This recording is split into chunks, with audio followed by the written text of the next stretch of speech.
broadcast first. Sponsored by Matex Heating, Cooling, and Plumbing. Well, good evening to you, and wow, what another beautiful fall-like day it has been. Temperatures right near the 70-degree mark in most locations. You can see those numbers updating. 69 in Watsika, 70 in Decatur, 71 in Champaign right now. And again, we've had a lot of sunshine today. A few clouds were around earlier this morning. Those worked their way out, and we have seen just a beautiful day.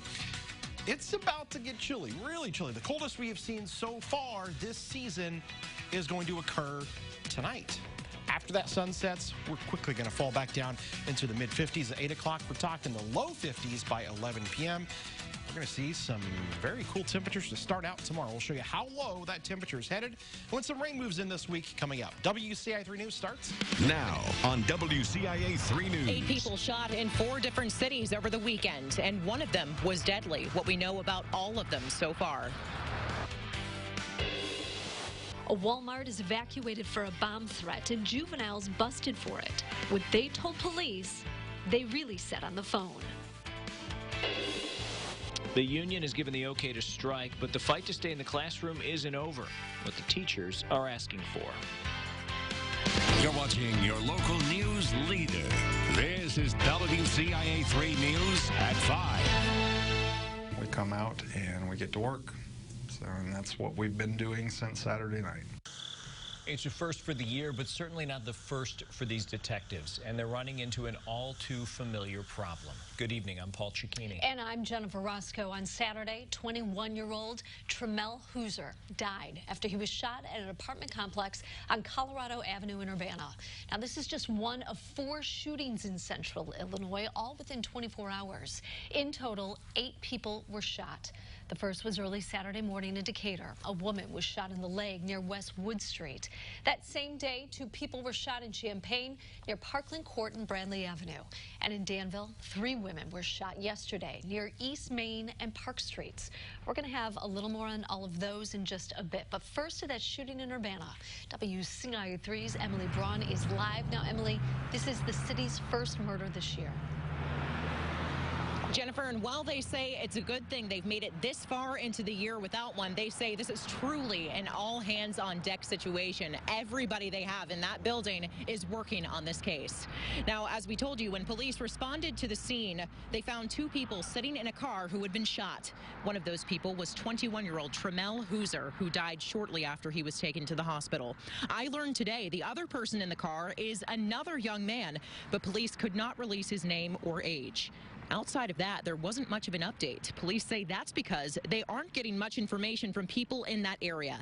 They say, unfortunately, that's not surprising because they've run into that same issue many times before.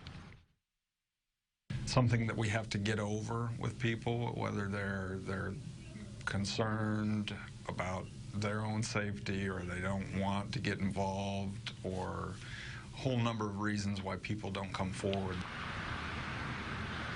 They want to assure the public they are doing everything they can to crack this case, but again, they can only get so far without tips. So as a reminder, you can call in an anonymous tip through Crime Stoppers, and that number is 424-TIPS.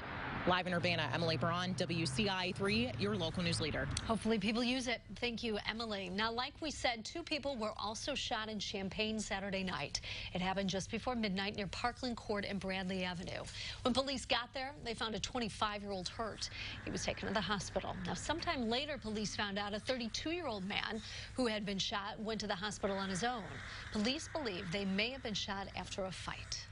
Now to that shooting in Danville yesterday. 3 women are recovering after someone drove by and shot them. It happened on Main Street near the Elks Lodge. Police say 2 of the women drove themselves to the hospital. The other was treated on the scene. People living in the area say they're tired of the senseless violence. I just moved out here. I've been out here for 3 years, and what I've seen is, I don't like it. I think they're doing everything in their physical power to try to stop what's going on, but one department can only do so much. Tonight at 6, we spoke to a relative of one of the victims in the shooting. In Decatur, someone shot a woman in the leg around 2 a.m. on Saturday on West Wood Street. Police say the 37-year-old would not cooperate. She left the hospital before she could be treated. She told police she knows who did it, but wouldn't tell them that person's name. If you have any information about any of the shootings we told you about, reach out to your area Crime Stoppers. We have new details on 2 bomb threats made in Urbana in July and August. Police say 3 juveniles made a prank call to the Walmart there. They say it was about bomb pops and Spider-Man toys, not an actual bomb. The first call was made July 31st. Workers told police a man with an African accent called and said there were 4 bombs inside the building. It had to be evacuated. One of the juveniles also asked if the store had dog food. Several parents called police to tell them they believe their kids were the ones behind the call. A bomb threat was also made to Carl Hospital. That happened the day after the Walmart threat. For more details on why police believe they're connected, go to WCIA.com. Champaign County Crime Stoppers needs your help finding a man they say stole a diamond necklace from Marketplace Mall in Champaign. Police say the man asked to see the necklace on display at Macy's. When the worker handed it to him, the suspect took off. The necklace is worth $9,000. If you know anything, call Crime Stoppers. We have new information tonight. The Office of the Attorney General is pushing back the deadline for Suburban Express to refund customers. The company now has until April to return the money. The bus company was sued for harassment in 2018. It struck a deal with the state this spring. A customer called us this morning after getting an email she thought was suspicious. She was asked to click on a link before Wednesday to get a refund. The original deadline was yesterday. We showed the email to tech experts who suggested to not click that link. If it looks fishy, it probably is. Look at the sender's email address. If it's something odd, there's a good clue. Look at the content. Almost all the spams are wanting you to do something, wanting you to click on something so you can either get a payback or avoid something bad. We tried to call Suburban Express to ask about the email. The line was disconnected. If you have any questions about the refunds, the Attorney General's office says email them directly rather than clicking on something you do not trust. Decatur council members will make a decision that could cost the city millions. They're talking about whether to continue with the current utility tax rate. The city approved a 4.25% tax on natural gas and electricity back in 2015. If it's allowed to expire, it would go back to the 1.25% next year. That change would mean the city would lose more than $3 million. Fire crews were called to the English building on the U of I campus for a report of a smell of natural gas. It happened just after 11 this morning near South Wright and Daniel Streets. Firefighters say crews struck a gas line doing construction in the area. No one was hurt. They closed off roads for about an hour and a half. One union voted in favor of a strike. How soon teachers in a district could walk out of the classroom. Plus, we've told you about enrollment increases and decreases for colleges and universities. Now, school districts are seeing a similar trend, what it could be a sign of.